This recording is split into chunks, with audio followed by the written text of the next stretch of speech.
Previously on Bamboo and the Blade, a young woman, Sayuri, blessed with heightened sense of feel, is an inadvertent keeper of a hidden miniature library located within the foundations of her home. On the other end is a nexus of malevolence.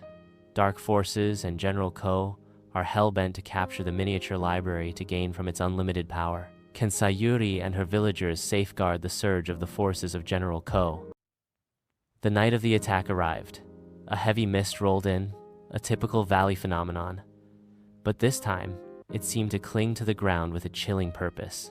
Under its cover, General Ko's soldiers on their horses, their strength amplified by the darkness and the malevolent energies, began their advance. Their movements were swift, a legion of shadows, their intent clear, the hidden library. Sayuri stood at the village's edge, her staff tapping lightly, a counterpoint to the thudding approach of hundreds of armored feet. Her people, armed with their bamboo spears, bows, and farming tools, stood ready behind improvised barricades and within the shadowy nooks of their homes. Elder villagers, women, and even some children played vital roles, lighting lanterns at critical moments to blind attackers, creating diversionary sounds, or guiding defenders through hidden passages only they knew. General Ko, his imposing figure outlined against the misty gloom, rode at the head of his enhanced forces, his soldiers ready for battle near the entrance of the village. His voice boomed, distorted by the night and the dark power flowing through him.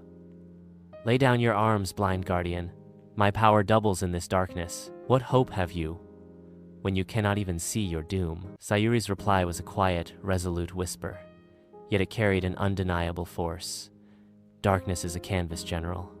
It is where my truest sight thrives." The battle erupted. Ko's soldiers, relying on their enhanced night vision, charged at the village. But Sayuri was a force unlike any they had encountered. Her senses were her battlefield. She heard the subtle shifts in the mist as an enemy moved. She felt the faint pressure changes in the air that signaled the swing of a sword, detected the minute vibrations of an approaching footstep on the ground. She was everywhere and nowhere, as if she was riding a steed on the mist. Her staff moved like a blur, deflecting blows others couldn't see, striking with an unerring precision. Soldiers' swords met empty air. Soldiers stumbled into hidden ditches, tripped by unseen ropes, or found themselves disarmed by a swift, silent movement. The villagers fought with fierce determination. From the windows of their homes, they loosed arrows and flung projectiles. From behind their barricades, they met the invaders with synchronized thrusts of their trusted sword. Their knowledge of the terrain, their unity, and their unshakable trust in Sayuri transformed their peaceful village into a labyrinth of resistance. General Ko, his dark power surging, watched in disbelief and growing fury. His forces, supposedly invincible in the night, were being thwarted by a lone blind woman and a handful of villagers. He ordered his elite guard to focus on her, throwing wave after wave of his most powerful warriors. Sayuri, a whirlwind of grace and deadly efficiency, wove through them. She deflected, redirected, and disarmed, focusing not on inflicting brutal wounds, but on disrupting their balance, disarming them, and disabling their ability to continue the fight. The sound of clattering armor and bewildered cries filled the misty night, a testament to her mastery. As the pre-dawn light began to faintly break through the mist, the dark powers that sustained General Ko's army began to wane. He felt their strength diminish, and his frustration turned to a chilling rage. Yet, he saw his forces falter, disoriented and defeated not by brute strength, but by an elusive, unreadable adversary. Sayuri, though weary, stood firm, her presence a beacon of defiant light. Ko, realizing the battle was lost, not to a stronger army, but to an unyielding spirit and a deeper form of sight, begged a retreat from village elder. His once proud forces stumbled back into the retreating mist, leaving Kageyama, though scarred, ultimately victorious. The dawn revealed a quiet, battered village, but also a profound sense of relief and triumph. The villagers emerged, weary but safe, their gratitude for Sayuri immeasurable. She walked among them, a silent protector.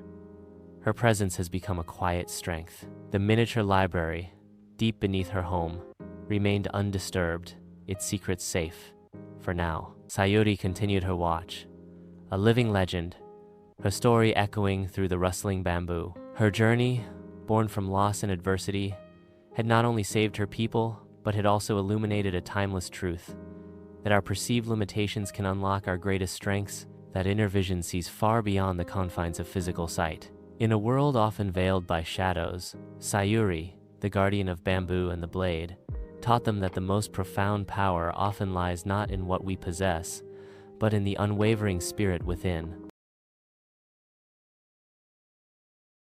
In the final part of Bamboo and the Blade, the epic struggle for Kageyama reaches its thrilling conclusion. General Ko's dark forces, amplified by the evil energies, are met not by brute strength, but by the unyielding spirit of the villagers and the extraordinary wisdom of Sayuri, their silent guardian. This part of the story chronicles Sayori's profound journey from despair to becoming Kageyama's beacon of hope. Having lost her sight and her grandfather, Sayori's perceived vulnerability transformed into her greatest strength. She masters her senses and intuitively connects with the world, turning the very darkness General Ko boasts of into the canvas of her truest vision. Through Sayori's impossible movements and the united stand of the villagers, General Ko's forces are defeated and they retreat as dawn breaks over Kageyama. The miniature library, a secret target of General Ko but unknown to Sayori, remains safe beneath her home, its revelations awaiting a future time. Kageyama remains victorious, scarred but unbroken, a testament to its people's unwavering spirit and the blind guardian's courage to see beyond what the eyes perceive.